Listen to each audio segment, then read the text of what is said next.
When I actually was discussing about the different ways that we can measure the business, I've already discussed about 2 ways. There are 2 more ways in which you can actually measure the business. First is the third one. Let's talk about the third one now, which is the volume of sales. Now, in this particular one, I would want to take an example of a Coke can and a Pepsi can. All right. So now the Coke can and the Pepsi can, do they belong to the same industry? Yes. The target market is the same? Yes. Price point is the same? Yes. So now, when you are actually comparing the total number of units that have been sold by the Coke can or of the Coke can and the total number of units that have been sold of the Pepsi can, would you be able to exactly determine who is actually able to secure a greater market share? Perfect. So which means this particular method of measuring the size of the business with the volume of the sales as your reference point, it works. But when does it work? It only works when they belong to the same industry, when they have the same price points, and also when they have the same target markets. Got it? Now, there's another one which when you're using this method, it's actually very convenient and very easy when compared to when you are using the value of the sales or the value of the output. Why? Coke and Pepsi, they are prevalent all over the world. Agreed? So it's present in all the continents. Every continent has its own currency. Every continent and every currency has a very fluctuating exchange rate. Yes. All of this doesn't come into the calculation. Your calculations are very simple. It is just the total number of cans that are sold. So you're basically making it very, very easy on the person's part in order to understand rather than going through very, very cumbersome calculations. That's the first one. Second one, when you take the value of sales or the value of the output, always remember that over a period of time, the value of sales or the value of output will be affected by inflation. But when you're not taking the value, you're just considering the volume, you're just considering the total number of cans that are sold. You're also beating up that. You're addressing both of these drawbacks. Neither do you have to deal with the fluctuating exchange rates, nor do you have to deal with, nor do you have to deal with the inflation. Easy peasy, right? So now this is your third method. But however, you can only use this in the same industry and when the price points are same.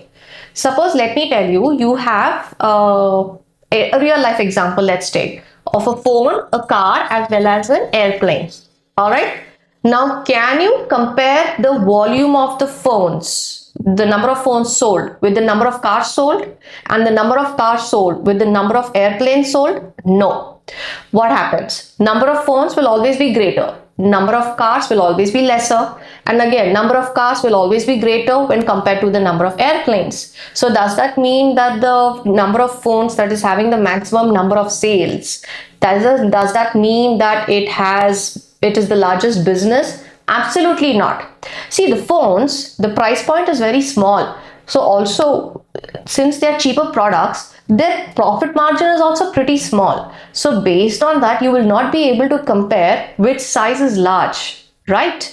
So this is another point that we have to take into consideration.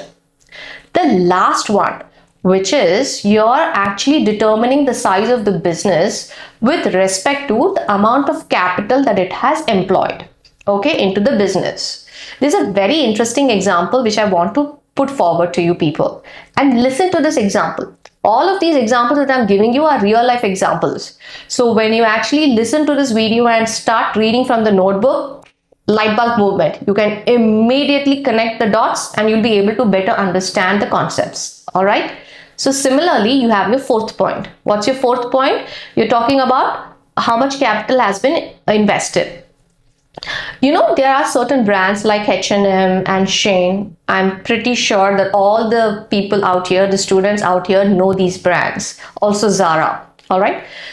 Now, all of them, certain brands, they have completely automated the clothing manufacturing process. All right. Especially H&M and Shein. Whereas Zara has done actually a different thing.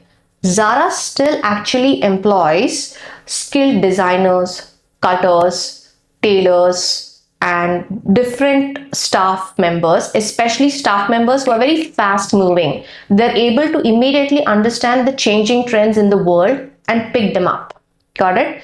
So as a result, Zara is labor intensive, whereas this H&M and Shein, or if not H&M and Shein, let's talk about just generic brands, right?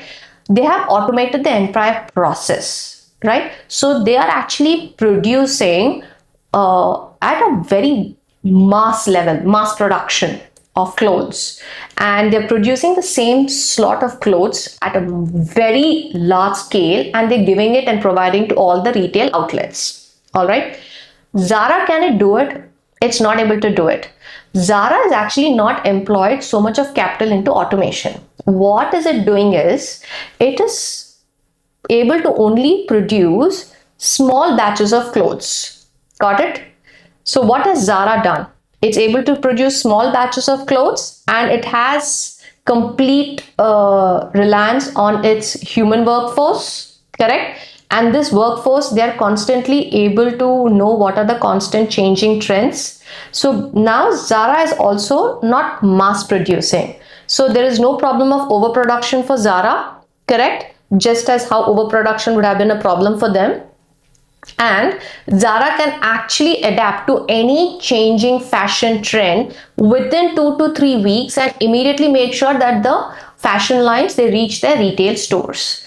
But these automated manufacturing units, they are not able to adapt to the changing trends because they are producing everything on a very grand scale, on a very large scale. Now, when they are adapting to the fashion trends, it's taking them a lot of time. At the same time, they're also facing a problem of overproduction. So by the time the trend is changing, fashion has an ever-changing trends, right? By the time the trend has changed and it's moved on to the next one, they still have a lot of inventory which is pending. So that's now again a big loss for them, right? So this is exactly how Zara is very different when compared to these automated manufacturing units. Now, when you take these both and you compare them, can you tell me that Zara is doing so much more better than these manufacturing units? You can't. Precisely, accurately, you cannot conclude. Can you conclude that these manufacturing units are actually doing better than Zara? No. Zara is still one of the most successful and the most profitable brands throughout the world. So again, this method, the result is inconclusive. So again, all these 4 methods, they have their drawbacks. The first one is the number of employees that have been working or that have been employed in that particular organization. Second, the value of the sales or the output. Next, the volume of the sales or the output. And fourth, the value of the capital employed. Each of these have drawbacks and flaws while you are using them for measuring the size of the business.